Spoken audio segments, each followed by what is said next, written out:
Perkenalkan, nama Ibu Siti Nurhasana.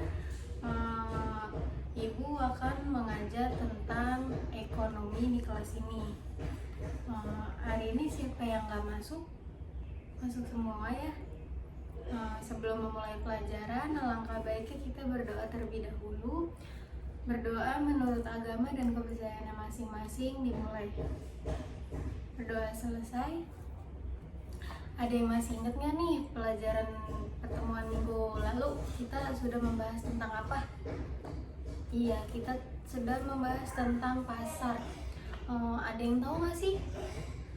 Ada yang masih ingat nggak sih pasar itu apa? Pasar merupakan salah satu tempat terjadinya jual beli barang ataupun jasa. Selain itu, di dalam pasar juga terjadi hubungan sosial antara pedagang dan pembeli. Iya, baik, Ibu rasa kalian sudah paham ya materi yang Ibu ajarkan minggu lalu. Sekarang kita akan membahas tentang permintaan penawaran dan keseimbangan pasar. Sekarang kita akan membahas tentang permintaan, penawaran, dan keseimbangan pasar. Ada yang tahu nggak sih permintaan itu apa? Nih, Ibu jelaskan ya. Permintaan adalah jumlah barang atau komoditi yang diminta oleh pembeli untuk memenuhi kebutuhan masyarakat sosial dalam suatu pasar ekonomi. Sedangkan kalau penawaran itu adalah jumlah barang atau komoditi yang akan diproduksi dan ditawarkan untuk dijual dalam rangka memenuhi kebutuhan masyarakat sosial dalam suatu pasar ekonomi. Selanjutnya yaitu hukum permintaan dan penawaran. Hukum permintaan adalah makin tinggi harga suatu barang, makin sedikit jumlah barang yang diminta. Dan sebaliknya, makin rendah harga suatu barang, makin banyak jumlah barang yang diminta. Adanya kenaikan permintaan menyebabkan kenaikan harga pada harga equilibrium maupun kuantitas equilibrium.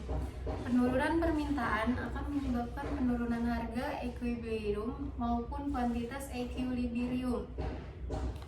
Sedangkan hukum penawaran adalah makin tinggi harga suatu barang, makin banyak jumlah barang yang ditawarkan oleh para penjual, dan sebaliknya, makin rendah harga suatu barang, makin sedikit jumlah barang yang ditawarkan.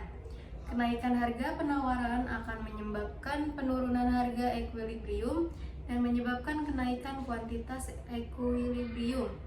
Penurunan penawaran menyebabkan kenaikan harga equilibrium dan menyebabkan penurunan kuantitas equilibrium. Selanjutnya ada kurva permintaan.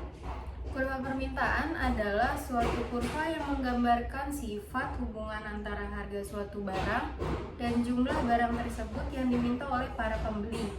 Kurva permintaan dibuat berdasarkan data real dan di masyarakat tentang jumlah permintaan suatu barang pada berbagai tingkat harga yang disajikan dalam bentuk tabel. Yang terakhir ada kurva penawaran. Kurva penawaran adalah garis yang menghubungkan titik-titik pada tingkat harga dengan jumlah barang atau jasa yang ditawarkan. Kurva penawaran bergerak dari kiri bawah ke kanan atas yang menunjukkan bahwa jika harga barang tinggi, para penjual atau produsen akan menjual dalam jumlah yang lebih banyak. Di bawah ini selanjutnya ada faktor-faktor yang mempengaruhi permintaan dan penawaran. Yang pertama itu ada faktor-faktor yang mempengaruhi permintaan. Di antaranya itu ada perilaku konsumen atau selera konsumen. Terus yang kedua ada ketersediaan dan harga barang sejenis pengganti dan pelengkap. Yang ketiga ada pendapatan atau penghasilan konsumen. Baik, Ibu jelaskan satu persatu. Yang pertama itu tadi ada perilaku konsumen atau selera konsumen. Saat ini handphone BlackBerry sedang tren dan banyak yang dibeli, tetapi beberapa tahun mendatang mungkin BlackBerry sudah dianggap kuno. Itu sebagai contoh dari perilaku konsumen atau selera konsumen. Yang kedua itu tadi ada ketersediaan dan harga barang sejenis pengganti dan pelengkap. Contohnya itu, jika roti tawar tidak ada atau harganya sangat mahal, maka meses, selai, dan margarin akan turun permintaannya. Yang ketiga itu pendapatan atau penghasilan konsumen. Contohnya, orang yang punya gaji dan tunjangan besar, dia dapat membeli banyak barang yang diinginkan, tetapi jika pendapatannya rendah, maka seseorang mungkin akan mengirit pemakaian barang yang dibelinya agar jarang beli. Selanjutnya tuh ada faktor yang mempengaruhi penawaran. Yang pertama itu ada biaya produksi dan teknologi yang digunakan. Yang kedua ada tujuan perusahaan. Ibu jelaskan dulu yang pertama, biaya produksi dan teknologi yang digunakan. Jika biaya pembuatan atau produksi suatu produk sangat tinggi, maka produsen akan membuat produk lebih sedikit dengan harga jual yang mahal karena takut tidak mampu bersaing dengan produk sejenis dan produk tidak laku terjual. Dengan adanya teknologi canggih bisa menyebabkan pemangkasan biaya produksi sehingga memicu penurunan harga. Terus yang kedua itu ada tujuan perusahaan. Di dalam tujuan perusahaan ini meliputi seperti pajak, ketersediaan dan harga barang pengganti atau pelengkap, dan prediksi atau perkiraan harga di masa depan. Dari pajak yang naik akan menyebabkan harga jual lebih tinggi, sehingga perusahaan menawarkan lebih sedikit produk akibat permintaan konsumen yang turun. Selanjutnya ada ketersediaan dan harga barang pengganti atau pelengkap. Jika ada produk bersaing sejenis di pasar dengan harga yang murah, maka konsumen akan ada yang beralih ke produk yang lebih murah, sehingga terjadi penurunan permintaan. Akhirnya penawaran pun dikurangi.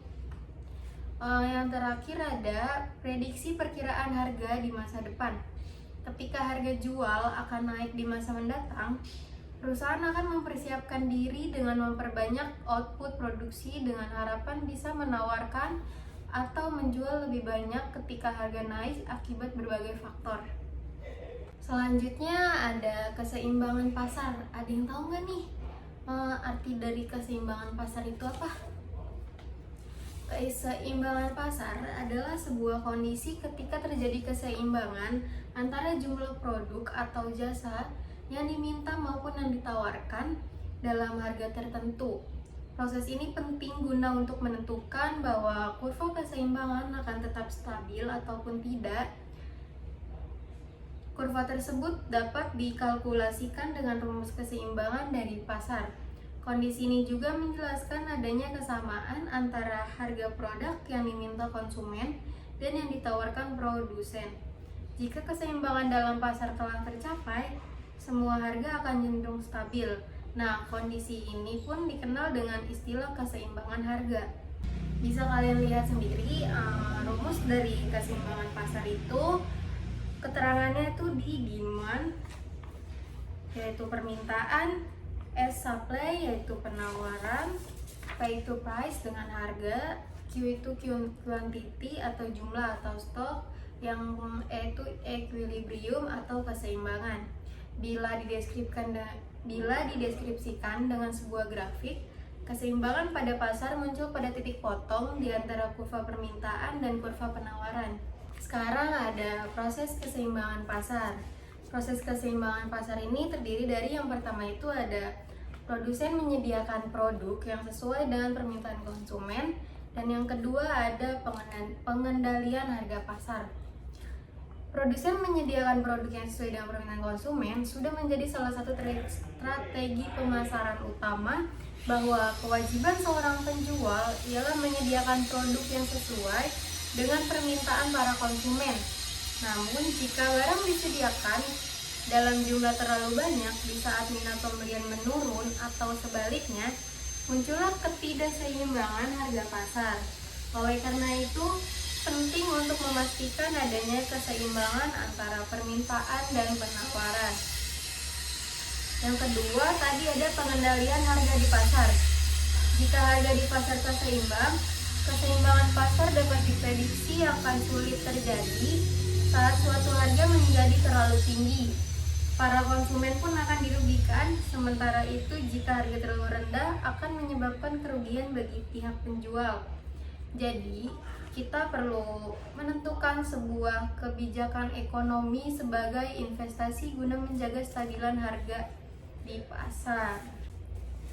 Selanjutnya ada fungsi keseimbangan pasar. Fungsi keseimbangan pasar itu ada dua. Yang pertama, fungsi permintaan. Fungsi permintaan itu diidentifikasikan dengan terdapatnya jumlah barang sesuai permintaan serta sederet faktor pendukung lain seperti hukum permintaan yang berlaku pada pasar. Suatu produk yang mengalami kenaikan harga akan secara otomatis memicu penurunan permintaan terhadap produk tersebut. Demikian pula sebaliknya, bila harga barang menurun, permintaan terhadap barang juga akan meningkat drastis. Yang kedua ada fungsi penawaran. Fungsi penawaran lebih berfokus pada koreksi persamaan di antara harga dan jumlah barang yang ditawarkan pihak produsen. Mekanismenya disesuaikan dengan hukum penawaran, yakni ketika terdapat peningkatan jumlah barang, maka akan diikuti harga yang juga naik di pasar. Nah, Ibu sudah menjelaskan materi tentang permintaan, penawaran, dan keseimbangan pasar. Apa masih ada yang belum paham, bisa bertanya ke Ibu.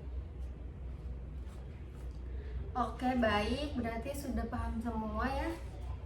Kalau sudah paham, Ibu kasih tugas ya, dikerjakan di rumah halaman 98 sampai dengan 100, dikumpulkan minggu depan pas pelajaran Ibu. Ibu cukupkan pembelajaran kita sampai di sini. Wassalamualaikum warahmatullahi wabarakatuh.